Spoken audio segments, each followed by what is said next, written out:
बायकोला फक्त लाडा द्यायचा नाही, त्याला गोड बोलून त्या घरातली कामं काढून द्यायची असतील तर या हॅटीतलं उदाहरण आपल्याकडे उत्तम. पण कशासाठी? घरातली कामं काढून घ्यायसाठी, बैल म्हणून राबवायचं. त्याच्यानंतर पुन्हा इथे शेतू देणार आहे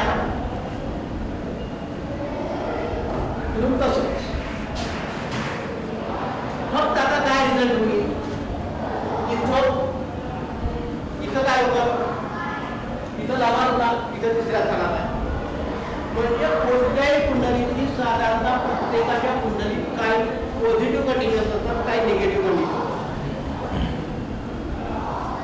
आता तुम्ही मला प्रश्न सांगा, मी या 12 लागणाऱ्या कुंडलीमध्ये तो प्रश्न कसा हँडल होईल, कुणाला त्याचा किती फायदा होईल, कुणाला काय होईल हे मी बोल.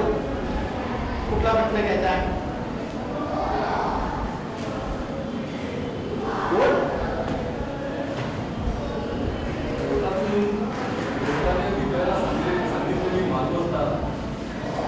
व्यवस्थित किमतीला विकली जायची नाही.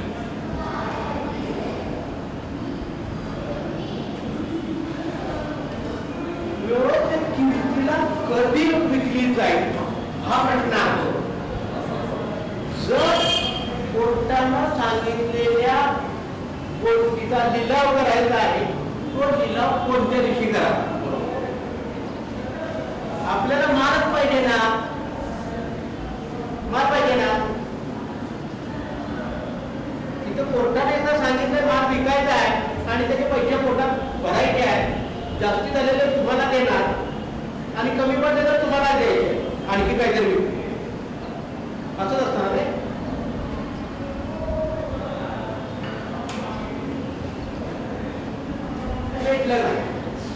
पहिल्या मेषला चंद्र सात इथं येणार प्रॉपर्टी विकायची आहे, ताबा सोडायचा आहे, म्हणजे चंद्र इथं असायला, तो कुठेही असू शकतो. आपल्याला लावताना पहिल्यांदा बघायचं प्रॉपर्टी विकायची म्हणजे तिसऱ्या स्थानात चंद्र राहून